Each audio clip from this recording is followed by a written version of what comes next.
Hi friends, welcome to அன்பஸ் cookery. நம்ம இன்றைக்கி மசாலா லெமன் ரைஸ் எப்படி செய்கிறதுனா பார்க்க போகிறோம். இது ரொம்பவே டேஸ்ட்டாக இருக்குங்க. எப்போவும் ஒரே மாதிரி சாப்பிட்றதுக்கு இப்படி ஒரு தடவை டிஃப்ரெண்ட்டாக செஞ்சு பாருங்கள், உங்களுக்கு ரொம்பவே பிடிக்கும். ஃபஸ்ட்டு நமக்கு அதுக்கு ஒரு மசாலா ரெடி பண்ணிக்கலாம். ஃபஸ்ட் நான் ஒரு மிக்ஸி ஜாரில் 2 பச்சை மிளகாய் சேர்த்துக்கிறேன். உங்கள் காரத்துக்கு தகுந்தபடி சேர்த்துக்கோங்க. சின்ன துண்டு இஞ்சி சேர்த்துக்கிறேன். ஒரு 6லேருந்து 7 பல் அளவுக்கு பூண்டு சேர்த்துக்கிறேன். அதுக்கப்புறமா இது கூடவே ஒரு 2லேருந்து 3 டேபிள் ஸ்பூன் அளவுக்கு தேங்காய் சேர்த்துக்கிறேன். தேங்காய் சேர்த்துட்டு இதை கொஞ்சமாக தண்ணி விட்டு அரைச்சி எடுத்துகிட்டு வந்துடலாம். இப்போ நம்ம அரைச்சாச்சுங்க. இனிமேல் நம்ம சாதம் செய்ய ஆரம்பிச்சிடலாம். ஃபஸ்ட்டு நான் ஒரு கடாயில் 2லேருந்து 3 டேபிள் ஸ்பூன் அளவுக்கு எண்ணெய் ஊற்றிக்கிறேன். எண்ணெய் நல்லா காஞ்சதுக்கப்புறமா 1/2 டீஸ்பூன் அளவுக்கு கடுகு சேர்த்துக்கிறேன். கடுகு நல்லா பொரிஞ்சதுக்கப்புறமா 1/2 டீஸ்பூன் அளவுக்கு உளுந்தம்பருப்பு சேர்த்துக்கிறேன். இப்போ 1/2 டீஸ்பூன் அளவுக்கு ஜீரகம் சேர்த்துக்கிறேங்க. இந்த மாதிரி நீங்கள் ஜீரகம் சேர்த்து செய்யும்போது அதோடய வாசனை ரொம்பவே சூப்பராக இருக்கும். இப்போ நான் கொஞ்சமாக கடலை சேர்த்துக்கிறேன். இது பச்சை கடலை அப்படின்றதுனால நான் இப்போவே சேர்த்துட்டேன். நீங்கள் வறுத்த கடலையாக இருந்தால் லாஸ்ட்டில் சேர்த்துக்கோங்க. இப்போ கொஞ்சமாக பெருங்காயத்தூள் சேர்த்துக்கிறேன். இதில் நம்ம கடலைப்பருப்பு சேர்க்க போகிறதுல உங்களுக்கு வேணும்னா நீங்கள் சேர்த்துக்கோங்க. கொஞ்சமாக இதில் மஞ்சள் தூள் சேர்த்துருக்கேன். சேர்த்துட்டு இந்த கடலையை நல்லா வறுத்தரலாம். கடல் நல்லா வறுபட்டதுக்கப்புறமா கொஞ்சமாக கருவேப்பிலை சேர்த்துக்கிறேன்.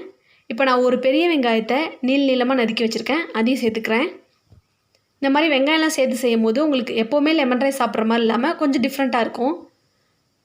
இப்போ நம்ம வெங்காயத்தை நல்லா வதக்கிடலாம்.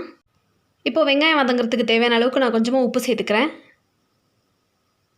உப்பு சேர்த்துட்டு இதை நல்லா வதக்கிடலாம்.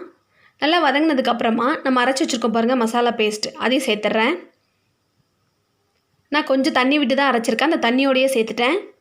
இப்போ இதை நல்லா வதக்கிடலாம். ஏன்னா நம்ம போட்டிருக்க இஞ்சி பூண்டு எல்லாமே பச்சையாக தான் போட்டு அரைச்சிருக்கோம், அதனால் அதில் பச்சை வாசனை அடிக்கும். அதை நல்லா வதக்கிடுங்க. ஒரு மூடி போட்டு நான் வதக்கிடுறேன்.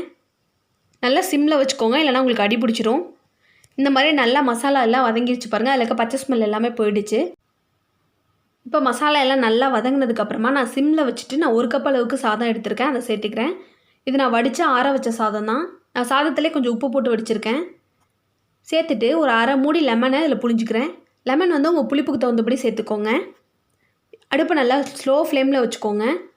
இப்போ கொஞ்சமாக உப்பு சேர்த்துக்கிறேன். நம்ம ஏற்கனவே ஒரு உப்பு சேர்த்துருக்கோம், அதனால் கொஞ்சமாக சேர்த்துக்கிறேன். நான் சாதத்தில் உப்பு போட்டிருக்கிறதுனால கொஞ்சமாக சேர்த்துக்கிட்டேன்.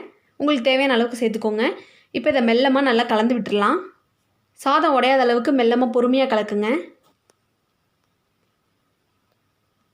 நல்லா கலந்ததுக்கப்புறமா கொஞ்சமாக கொத்தமல்லி தூவி இறக்கிடலாம். இப்போ நான் அடுப்பு ஆஃப் பண்ணிட்டேன். நம்மளோட மசாலா லெமன் ரைஸ் சூப்பராக தயாராகிடுச்சு.